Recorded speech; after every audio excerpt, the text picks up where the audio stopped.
अगला प्रश्न है, ਜਿਹੜੇ ਅਭਿਆਸ ਦੇ ਪ੍ਰਸ਼ਨ ਚੱਲ ਰਹੇ ਆਪਣੇ ਪ੍ਰਕਾਸ਼ ਦਾ ਪਰਾਵਰਤਨ ਅਤੇ ਅਪਵਰਤਨ ਦੇ, ਕਿ ਕਿਸੇ ਗੋਲਾਕਾਰ ਦਰਪਣ ਅਤੇ ਕਿਸੇ ਪਤਲੇ ਗੋਲਾਕਾਰ ਲੈਂਸ ਦੋਵਾਂ ਦੀਆਂ ਫੋਕਸ ਦੂਰੀਆਂ -15 ਸੈਂਟੀਮੀਟਰ ਹਨ, ਤਾਂ ਦਰਪਣ ਅਤੇ ਲੈਂਸ ਸੰਭਾਵਿਤ ਕੀ ਹੋ ਸਕਦੇ ਹਨ?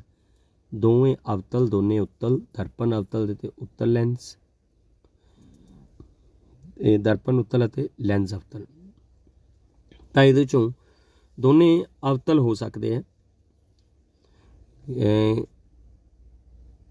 ਦੋਵਾਂ ਦੀਆਂ ਫੋਕਸ ਦੂਰੀਆਂ ਜੇ -15 ਸੈਂਟੀਮੀਟਰ ਹੋਣ ਤਾਂ ਦੋਨੇ ਅਵਤਲ ਹੋ ਸਕਦੇ ਆ, ਕਿਉਂਕਿ ਅਵਤਲ ਜਿਹੜਾ ਹੈਗਾ ਦਰਪਣ, ਉਹਦੇ ਵਿੱਚ ਜਿਹੜਾ ਵਸਤੂ ਦਾ ਫੋਕਸ ਆ ਉਹ ਖੱਬੇ ਪਾਸੇ ਹੀ ਬਣਦਾ, ਅਤੇ ਅਵਤਲ ਲੈਂਸ ਦੇ ਵਿੱਚ ਵੀ ਜਿਹੜਾ ਫੋਕਸ ਹੈਗਾ ਉਹ ਖੱਬੇ ਪਾਸੇ ਬਣਦਾ ਹੈਗਾ, ਕਿਉਂਕਿ ਉਸ ਵਿੱਚ ਕਿਰਨਾਂ ਦਾ ਜਿਹੜਾ ਹੈਗਾ ਪਸਾਰ ਹੁੰਦਾ, ਅਪਸਾਰੀ ਲੈਂਸ ਕਹਿੰਦੇ ਉਹਨੂੰ, ਇਸ ਕਰਕੇ ਤਾਂ ਉਹ ਉਸੇ ਪਾਸੇ ਵਸਤੂ ਦਾ ਪ੍ਰਤੀਬਿੰਬ ਬਣਦਾ ਜਿਸ ਪਾਸੇ ਵਸਤੂ ਹੁੰਦੀ ਹੈ। ਇਸ ਕਰਕੇ -15 ਸੈਂਟੀਮੀਟਰ ਜੇ ਹੈ ਤਾਂ ਉਹ ਹਮੇਸ਼ਾ ਦੋਨੇ ਅਵਤਲ ਹੋਣਗੇ, ਦਰਪਣ ਅਤੇ ਲੈਂਸ ਦੋਨੇ। ਚੌਥਾ ਪ੍ਰਸ਼ਨ ਹੈ ਕਿ ਕਿਸੇ ਸ਼ਬਦਕੋਸ਼ ਵਿੱਚ ਛੋਟੇ ਅੱਖਰਾਂ ਨੂੰ ਪੜ੍ਹਨ ਸਮੇਂ ਤੁਸੀਂ ਹੇਠ ਦਿੱਤਿਆਂ ਵਿੱਚੋਂ ਕਿਹੜੇ ਲੈਂਸ ਨੂੰ ਪਹਿਲ ਦਿਓਗੇ? ਤਾਂ ਛੋਟੇ ਅੱਖਰਾਂ ਨੂੰ ਪੜ੍ਹਨ ਸਮੇਂ 5 ਸੈਂਟੀਮੀਟਰ ਫੋਕਸ ਦੂਰੀ ਦਾ ਇੱਕ ਉੱਤਲ ਲੈਂਸ ਵਰਤਿਆ ਜਾ ਸਕਦਾ, ਅਤੇ ਕਿਉਂਕਿ ਉਸ ਨਾਲ ਆਪਾਂ ਨੂੰ ਉਹ ਵੱਡੇ ਕਰਕੇ ਦਿਖਾਈ ਦੇਵੇਗਾ 5 ਸੈਂਟੀਮੀਟਰ ਦੀ ਫੋਕਸ ਦੂਰੀ ਦਾ। ਪੰਜਵਾਂ ਪ੍ਰਸ਼ਨ ਹੈ ਕਿ ਕਿਸੇ ਉੱਤਲ ਲੈਂਸ ਦਾ ਅੱਧਾ ਭਾਗ ਕਾਲੇ ਕਾਗਜ਼ ਨਾਲ ਢੱਕ ਦਿੱਤਾ ਗਿਆ, ਕਾਲੇ ਕਾਗਜ਼ ਨਾਲ, ਅਤੇ ਕੀ ਇਹ ਲੈਂਸ ਕਿਸੇ ਵਸਤੂ ਦਾ ਪੂਰਾ ਪ੍ਰਤੀਬਿੰਬ ਬਣਾ ਲਵੇਗਾ? ਆਪਣੇ ਉੱਤਰ ਦੀ ਪ੍ਰਯੋਗ ਦੁਆਰਾ ਜਾਂਚ ਕਰੋ। ਤਾਂ ਬੜਾ ਇਹ ਵਧੀਆ ਪ੍ਰਸ਼ਨ ਹੈਗਾ ਇਹ। ਤਾਂ ਇੱਥੇ ਹਾਂ, ਅੱਧਾ ਲੈਂਸ ਵੀ ਵਸਤੂ ਦਾ ਪੂਰਾ ਪ੍ਰਤੀਬਿੰਬ ਬਣਾ ਦੇਵੇਗਾ, ਕਿਉਂਕਿ ਉੱਪਰਲੀਆਂ ਦੋ ਰੇਖਾਵਾਂ ਜਿਹੜੀਆਂ ਹੈਗੀਆਂ, ਇੱਕ ਤਾਂ ਜਿਹੜੀ ਮੁੱਖ ਧੁਰੇ ਦੇ ਸਮਾਂਤਰ ਆ ਕੇ ਅਪਵਰਤਿਤ ਹੋ ਰਹੀ ਹੈ, ਅਤੇ ਇੱਕ ਜਿਹੜੇ ਉਸਦੇ ਪ੍ਰਕਾਸ਼ੀ ਕੇਂਦਰ ਵਿੱਚੋਂ ਲੰਘ ਰਹੀ ਹੈ, ਉਹ ਦੋਨੇ ਕਿਰਨਾਂ ਜਿੱਥੇ ਓਵਰਲੈਪ ਹੋ ਜਾਣਗੀਆਂ ਉੱਥੇ ਵਸਤੂ ਦਾ ਪ੍ਰਤੀਬਿੰਬ ਆਪਾਂ ਨੂੰ ਦਿਖਾਈ ਦੇਵੇਗਾ। ਬੇਸ਼ੱਕ ਥੱਲੜਾ ਜਿਹੜਾ ਕਾਲਾ ਕਾਗਜ਼ ਹੈ ਉਸ ਵਿੱਚ ਉਹਦੀ ਵੀ ਕਿਰਨ ਲੰਘੇਗੀ, ਆਰ ਪਾਰ ਹੋਵੇਗੀ। ਤਾਂ ਚਿੱਤਰ ਵਿੱਚ ਵਿਖਾਏ ਅਨੁਸਾਰ ਇੱਕ ਉੱਤਲ ਲੈਂਸ ਨੂੰ ਅੱਧਾ ਕਾਲੇ ਰੰਗ ਨਾਲ, ਕਾਲੇ ਕਾਗਜ਼ ਨਾਲ ਢੱਕ ਕੇ ਇੱਕ ਬਲਦੀ ਹੋਈ ਮੋਮਬੱਤੀ ਸਾਹਮਣੇ 2 F ਉੱਤੇ ਇੱਕ ਪ੍ਰਕਾਸ਼ੀ ਬੈਂਚ ਉੱਪਰ ਰੱਖਿਆ। ਵੇਖਦੇ ਹਾਂ ਕਿ ਲੈਂਸ ਦੇ ਦੂਜੇ ਪਾਸੇ ਉਨੀ ਹੀ ਦੂਰੀ 'ਤੇ ਰੱਖੇ ਪਰਦੇ 'ਤੇ ਮੋਮਬੱਤੀ ਦਾ ਪੂਰਾ ਪ੍ਰਤੀਬਿੰਬ ਬਣਦਾ ਹੈ, ਪਰ ਇਹ ਪ੍ਰਤੀਬਿੰਬ ਪੂਰੇ ਲੈਂਸ ਦੇ ਪ੍ਰਤੀਬਿੰਬ ਨਾਲੋਂ ਘੱਟ ਤੀਬਰਤਾ ਦਾ ਬਣੇਗਾ। ਘੱਟ ਤੀਬਰਤਾ ਦਾ ਕਿਉਂ ਬਣੇਗਾ? ਕਿਉਂਕਿ ਜਿਹੜੀ ਕਾਲੇ ਕਾਗਜ਼ ਵਿੱਚ ਦੀ ਪ੍ਰਕਾਸ਼ ਦੀ ਕਿਰਨ ਲੰਘ ਰਹੀ ਹੈ ਉਹ ਉਨੀ ਜ਼ਿਆਦਾ ਤੀਬਰਤਾ ਵਾਲੀ ਹੈ ਨਹੀਂ ਗੀ ਜਿੰਨੀ ਕਿ ਉਹਦੇ ਪਾਰਦਰਸ਼ੀ 'ਚੋਂ, ਇਸੇ ਕਰਕੇ ਉਸ ਦੀ ਤੀਬਰਤਾ ਘੱਟ ਜਾਏਗੀ ਪ੍ਰਤੀਬਿੰਬ ਦੀ।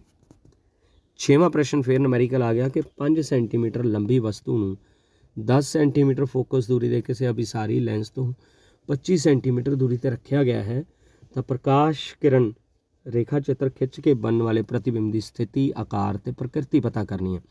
ਹੁਣ ਆਪਾਂ ਨੂੰ ਵਸਤੂ ਦੀ ਉਚਾਈ ਵੀ ਦਿੱਤੀ ਹੋਈ ਹੈ 5 ਸੈਂਟੀਮੀਟਰ, ਉਸ ਦੀ ਫੋਕਸ ਦੂਰੀ ਦਿੱਤੀ ਹੋਈ ਹੈ 10 ਸੈਂਟੀਮੀਟਰ, ਅਤੇ ਲੈਂਸ ਤੋਂ ਵਸਤੂ ਦੀ ਦੂਰੀ ਦਿੱਤੀ ਹੋਈ ਹੈ 25 ਸੈਂਟੀਮੀਟਰ।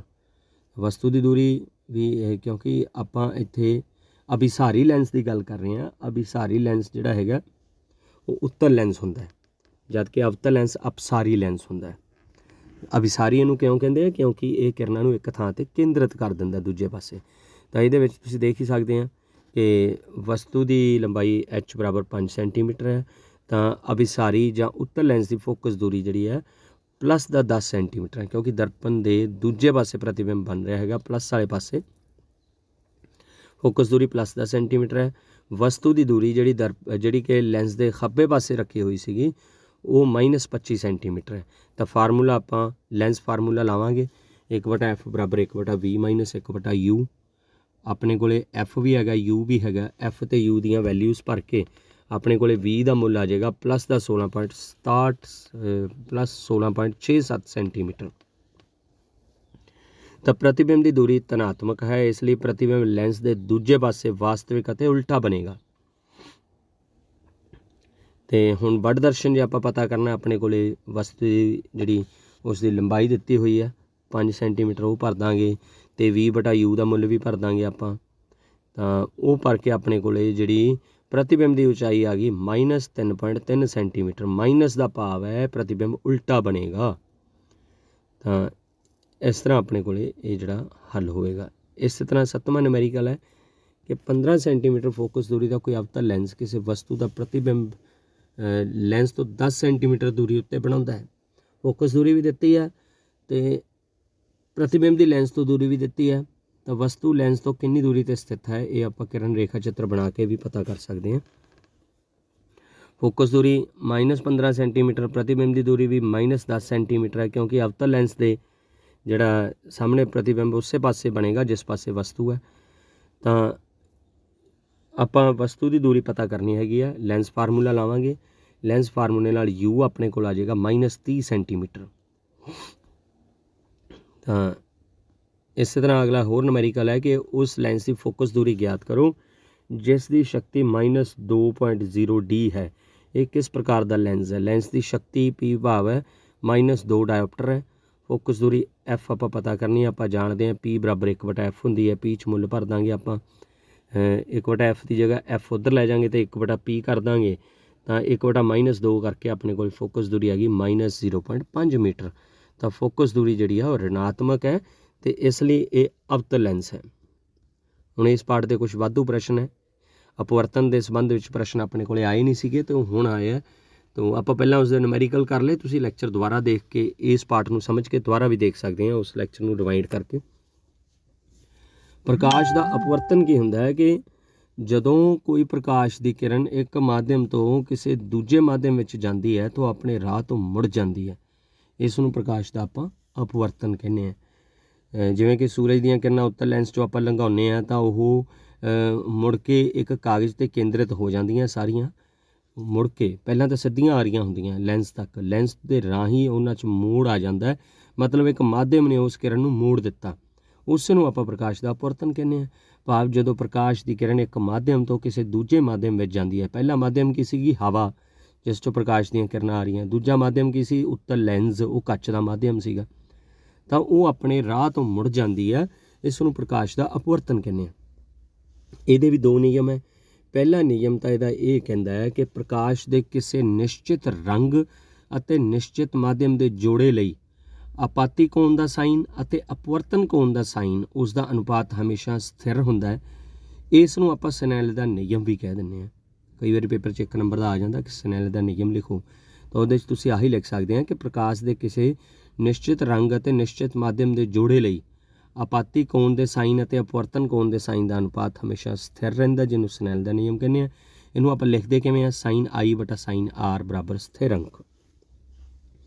दूसरा नियम ਇਹਦਾ ਪਰਾਵਰਤਨ ਦੇ ਨਿਯਮ ਵਰਗਾ ਹੀ ਹੈ ਜਿਹੜਾ ਆਪਾਂ ਪਹਿਲਾਂ ਪੜ੍ਹਿਆ, ਪਰ ਇਹਦੇ 'ਚ ਆਪਾਂ अपवर्तित किरण लिखांगे ਉਹਦੀ ਪਰਾਵਰਤਿਤ किरण ਦੀ ਬਜਾਏ।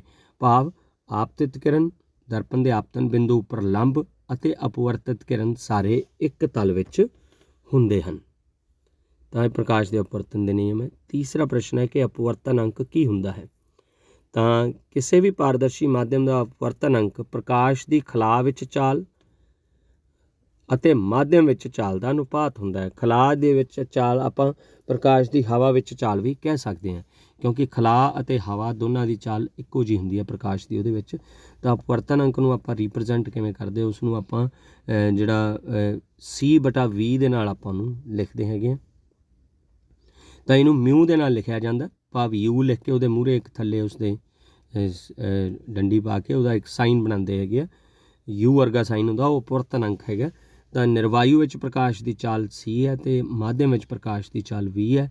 ਅਪਵਰਤਨ ਅੰਕ ਦੀ ਕੋਈ ਇਕਾਈ ਨਹੀਂ ਹੁੰਦੀ, ਕਿਉਂਕਿ C ਅਤੇ V ਦੋਨਾਂ ਦੀ ਇਕਾਈ ਸੇਮ ਹੈ। ਜਦੋਂ ਉੱਪਰ ਅਤੇ ਹੇਠਾਂ ਇਕਾਈਆਂ ਇੱਕੋ ਜਿਹੀਆਂ ਲਿਖੀਆਂ ਹੋਣਗੀਆਂ, ਉਹ ਕੱਟੀਆਂ ਜਾਣਗੀਆਂ, ਤਾਂ ਅਪਵਰਤਨ ਅੰਕ ਦੀ ਕੋਈ ਇਕਾਈ ਨਹੀਂ ਹੁੰਦੀ ਗੀ। ਇਸ ਦੀ ਗੱਲ ਇੱਕ ਮੈਥਮੈਟੀਕਲ ਵੈਲਿਊ ਹੁੰਦੀ ਹੈ ਬਸ। ਅਗਲਾ ਪ੍ਰਸ਼ਨ ਹੈ ਕਿ ਲੈਂਸ ਦੀ ਸ਼ਕਤੀ ਦੀ ਪਰਿਭਾਸ਼ਾ ਦੇਣੀ ਹੈ। ਕੋਈ ਵੀ ਲੈਂਸ ਪ੍ਰਕਾਸ਼ ਦੀਆਂ ਕਿਰਨਾਂ ਨੂੰ ਜੇ ਅਪਸਰਿਤ ਜਾਂ ਅਪਸਰਿਤ ਕਰਦਾ ਹੈ ਤਾਂ ਉਸ ਦੀ ਮਾਤਰਾ ਨੂੰ ਹੀ ਲੈਂਸ ਦੀ ਸ਼ਕਤੀ ਦੇ ਰੂਪ ਵਿੱਚ ਪ੍ਰਗਟਾਇਆ ਜਾਂਦਾ ਹੈਗਾ। ਤਾਂ ਅਪਸਰਿਤ ਜਾਂ ਅਪਸਰਿਤ ਮੈਂ ਤੁਹਾਨੂੰ ਪਹਿਲਾਂ ਹੀ ਦੱਸ ਚੁੱਕਿਆ, ਅਭਿਸਾਰੀ ਲੈਂਸ ਅਤੇ ਅਪਸਾਰੀ ਲੈਂਸ। ਅਪਸਾਰੀ ਕਿਹੜਾ ਸੀਗਾ? ਅਵਤਲ ਲੈਂਸ, ਅਤੇ ਅਭਿਸਾਰੀ ਸੀਗਾ ਉੱਤਲ ਲੈਂਸ। ਉੱਤਲ ਲੈਂਸ ਕਿਰਨਾਂ ਨੂੰ ਇੱਕ ਥਾਂ 'ਤੇ ਕੇਂਦਰਿਤ ਕਰ ਦਿੰਦਾ, ਇਸ ਨੂੰ ਉਹਨੂੰ ਅਭਿਸਾਰੀ ਲੈਂਸ ਕਹਿੰਦੇ ਆ। ਜਦ ਕਿ ਜਿਹੜਾ ਅਵਤਲ ਲੈਂਸ ਹੈਗਾ ਉਹ ਕਿਰਨਾਂ ਨੂੰ ਕੇਂਦਰਿਤ ਨਹੀਂ ਕਰਦਾ ਇੱਕ ਥਾਂ 'ਤੇ, ਜਦ ਕਿ ਉਹ ਕੇਂਦਰਿਤ ਕੀਤਾ ਹੋਇਆ ਜਾਪਦਾ ਹੈ ਸਾਡੀ ਅੱਖ ਨੂੰ ਦੂਸਰੇ ਪਾਸਿਓਂ। ਤਾਂ ਲੈਂਸ ਦੀ ਸ਼ਕਤੀ ਨੂੰ ਹਮੇਸ਼ਾ ਕੈਪੀਟਲ P ਨਾਲ ਦਰਸਾਇਆ ਜਾਂਦਾ ਹੈ। ਤਾਂ ਇਹਦੇ ਵਿੱਚ ਜਿਹੜੀ ਫੋਕਸ ਦੂਰੀ ਹਮੇਸ਼ਾ ਮੀਟਰਾਂ ਵਿੱਚ ਹੋਣੀ ਚਾਹੀਦੀ ਹੈ। ਤਾਂ ਲੈਂਸ ਦੀ ਸ਼ਕਤੀ ਬਰਾਬਰ ਲੈਂਸ ਦੀ ਫੋਕਸ ਦੂਰੀ ਦਾ ਉਲਟ ਹੁੰਦਾ ਹੈ। ਭਾਵ P ਬਰਾਬਰ 1/F, ਜਦ ਕਿ F ਹਮੇਸ਼ਾ ਮੀਟਰਾਂ ਵਿੱਚ। ਤੋ ਇਹ ਸੀ ਆਪਣਾ ਪਾਠ ਜਿਹੜਾ ਪ੍ਰਕਾਸ਼ ਦਾ ਪ੍ਰਵਰਤਨ ਅਤੇ ਅਪਵਰਤਨ। ਮੈਨੂੰ ਉਮੀਦ ਹੈ ਤੁਹਾਨੂੰ ਇਹ ਸਮਝ ਆਇਆ ਹੋਵੇਗਾ ਕਾਫੀ ਹੱਦ ਤੱਕ, ਅਤੇ ਕਿਰਪਾ ਕਰਕੇ ਇਸ ਲੈਕਚਰ ਨੂੰ ਵਾਰ ਵਾਰ ਸੁਣੋ, ਜਿਸ ਨਾਲ ਤੁਹਾਨੂੰ ਇਹ ਹੋਰ ਸਮਝ ਆਵੇ, ਕਲੈਰਿਟੀ ਹੋਵੇ। ਬਹੁਤ ਧੰਨਵਾਦ।